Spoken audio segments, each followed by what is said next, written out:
नमस्कार किसान दोस्तों। जरा एक पल के लिए अपनी भागदौड़ भरी जिंदगी को रोकिए। एक गहरी सांस लीजिए और मेरे साथ चलिए अपने खेतों के बीच। उस सन्नाटे को महसूस कीजिए जो सुबह सुबह आपके खेत में होता है।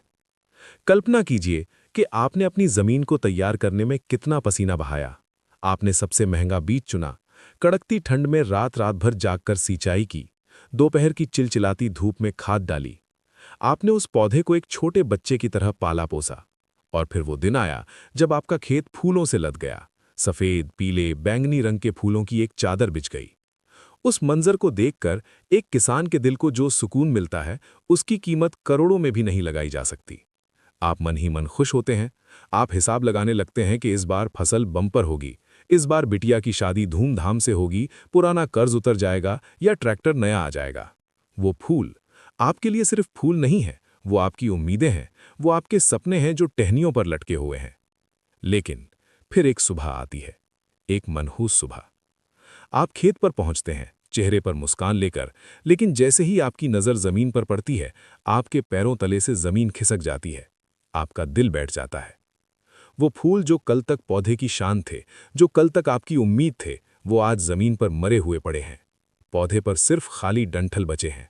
न कोई फल बना, न कोई सब्जी। ऐसा लगता है जैसे किसी ने रातों रात आपकी जेब से पैसा निकालकर मिट्टी में मिला दिया हो। वो फूल नहीं गिरे हैं दोस्तों, वो आपका मुनाफा जमीन पर गिरा है। वो आपकी मेहनत बर्बाद हुई है। क्या आप जानते हैं, ये दर्द सिर्फ आपका नहीं है। भारत के लाखों किसान हर साल इस खामोश तबाही को झेलते हैं। कृषि वैज्ञानिकों के आंकड़े बताते हैं कि हमारे देश में 30 से 40% उत्पादन सिर्फ इस एक समस्या की वजह से कम हो जाता है। इसे हम कहते हैं फ्लावर ड्रॉपिंग, यानी फूलों का झड़ना। ये एक ऐसा दुश्मन है जो शोर नहीं मचाता। ये चुपचाप आता है और आपकी फसल को खोखला कर देता है। चाहे वो टमाटर हो, मिर्च हो, बैंगन हो, कपास हो या फिर आम और अनार के बगीचे हों, ये समस्या हर जगह मौजूद है। लेकिन रुकिए, क्या हो अगर मैं आपसे कहूं कि आज इसी वक्त आपकी ये समस्या हमेशा हमेशा के लिए खत्म हो सकती है? क्या हो अगर मैं आपको वो गुप्त राज बता दूं, वो वैज्ञानिक चाबी सौंप दूं, जिसके बाद आपके खेत में आंधी आ जाए, तूफान आ जाए, लेकिन मजाल है कि एक भी फूल बिना फल बने नीचे गिर जाए? जी हाँ, आज का ये वीडियो कोई साधारण वीडियो नहीं है। ये एक डॉक्यूमेंट्री है। ये एक सफर है उस विज्ञान की गहराई में जिसे बड़ी बड़ी खाद और दवा बनाने वाली कंपनियां अक्सर आपसे छिपा कर रखती हैं। आज हम प्रकृति के उस नियम को डिकोड करेंगे जिसे समझने के बाद आप अपनी फसल के खुद डॉक्टर बन जाएंगे।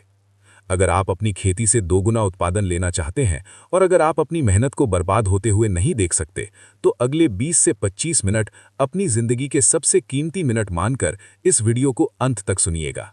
एक सेकंड भी आगे मत बढ़ाइएगा, क्योंकि हो सकता है वही एक सेकंड आपके लाखों के नुकसान का कारण बन जाए। तो चलिए शुरू करते हैं इस रहस्यमयी सफर को और खोलते हैं खेती का वो राज जो आपकी किस्मत बदल देगा। सबसे पहले हमें जासूस की तरह यह पता लगाना होगा कि आखिर कातिल कौन है।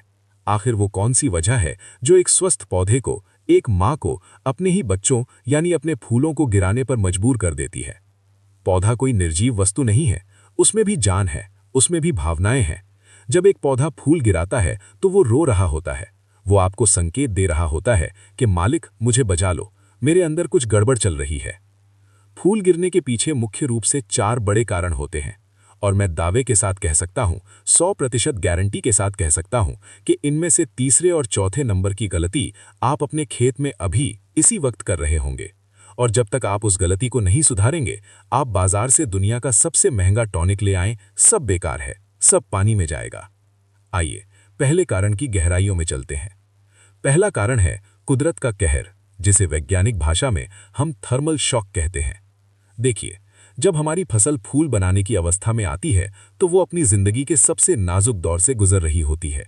जैसे एक गर्भवती महिला को एक्स्ट्रा केयर की जरूरत होती है, वैसे ही फूल आते समय पौधे को सही वातावरण चाहिए।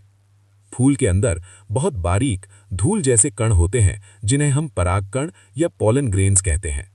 ये परागकण ही फल बनने की असली वजह है। अगर परागकण जीवित हैं तो फल बनेगा, अगर परागकण मर गए तो फूल बांझ हो जाएगा। अब विज्ञान को समझिए।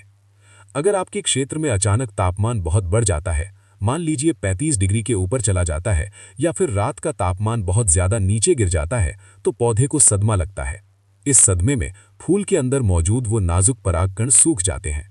जब परागकण सूख गए तो निषेचन नहीं होगा, मिलन नहीं होगा। और प्रकृति का एक बहुत कठोर नियम है, जो हिस्सा काम का नहीं है, पौधा उसे ढोता नहीं है। जब पौधे को पता चलता है कि इस फूल में अब फल बनने की क्षमता नहीं बची, तो वो अपनी ऊर्जा बचाने के लिए उस फूल को नीचे गिरा देता है। ये पौधे की मजबूरी है। दूसरा बड़ा कारण है हवा में नमी का खेल। आपने अक्सर देखा होगा कि जब बहुत तेज सूखी हवाएं चलती हैं, जिसे हम लू कहते हैं, तो फूल झुलसकर गिर जाते हैं। ऐसा क्यों होता है?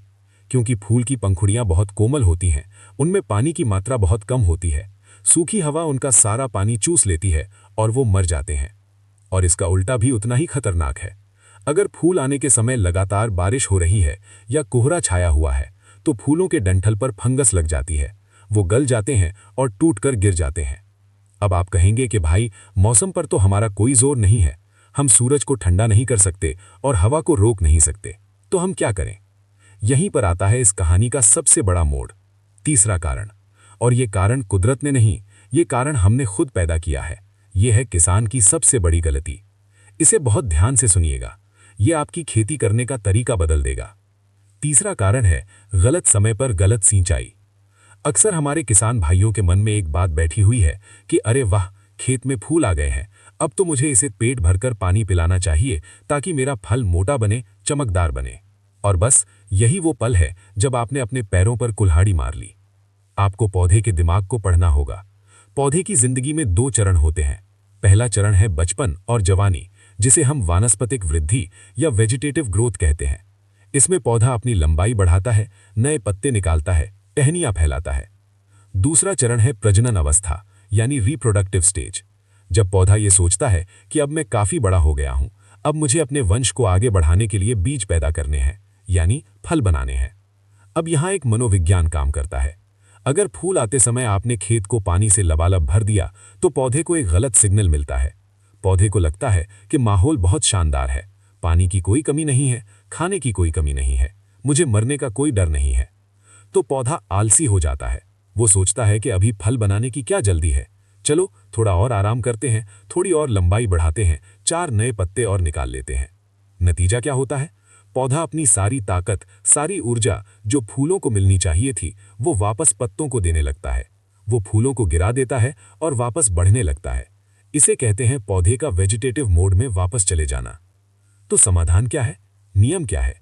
नियम यह है कि जब आपके खेत में फूल आने शुरू हों, तो अपने दिल पर पत्थर रखकर पानी को रोक दें। जी हां, पानी रोक दें। खेत में बाढ़ न लाएं। पौधे को थोड़ा सा प्यासा रखें, उसे थोड़ा सा स्ट्रेस, थोड़ा सा तनाव दें।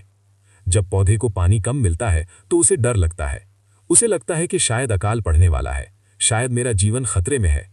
और अपने जीवन को बचाने की इसी हड़बड़ी में वो अपना पूरा जोर, अपनी पूरी ताकत फल बनाने में लगा देता है।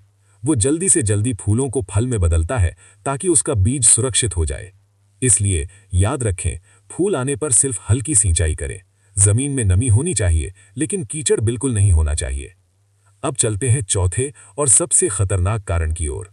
यह है रासायनों का मीठा जहर। मैं बात कर रहा हूं यूरिया की, नाइट्रोजन की। कई किसान भाई सोचते हैं कि खेत थोड़ा पीला दिख रहा है, लाओ और एक बोरा यूरिया फेंक देते हैं, खेत हरा भरा हो जाएगा। दोस्तों, फूल आने की अवस्था में यूरिया खेती का अमृत नहीं, बल्कि साइनाइड है, जहर है। नाइट्रोजन का काम होता है पौधे को कच्चा बनाना, रसीला बनाना और सेल डिवीजन को तेज करना। लेकिन फूल को टिकने के लिए कच्चापन नहीं, मजबूती चाहिए। जब आप इस समय यूरिया डालते हैं, तो फूल और टहनी के बीच का जो जोड़ होता है, वो बहुत कमजोर और नाजुक हो जाता है।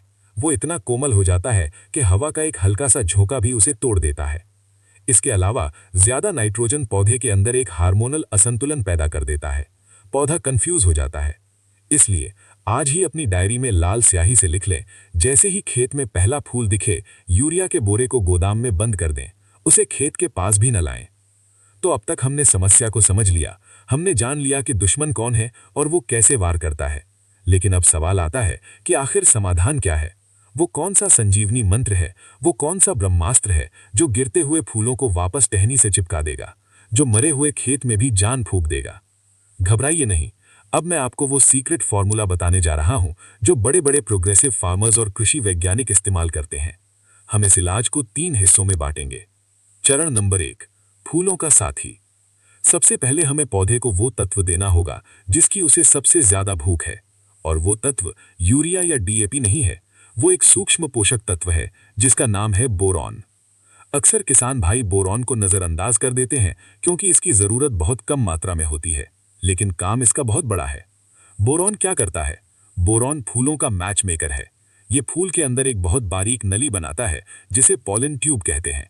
इसी ट्यूब के जरिए नर और मादा का मिलन होता है। अगर आपके खेत में बोरॉन की कमी होगी तो फूल ऊपर से तो बहुत सुंदर और खिला हुआ दिखेगा, लेकिन वो अंदर से खोखला होगा, वो बांझ होगा और 3 दिन बाद वो पीला पड़कर गिर जाएगा। तो आपको क्या करना है? बाजार से 20% वाला बोरॉन पाउडर लाना है और इसकी मात्रा का बहुत विशेष ध्यान रखना है। ये दवा भी है और अगर ज्यादा हो जाए तो जहर भी। आपको 1 लीटर पानी में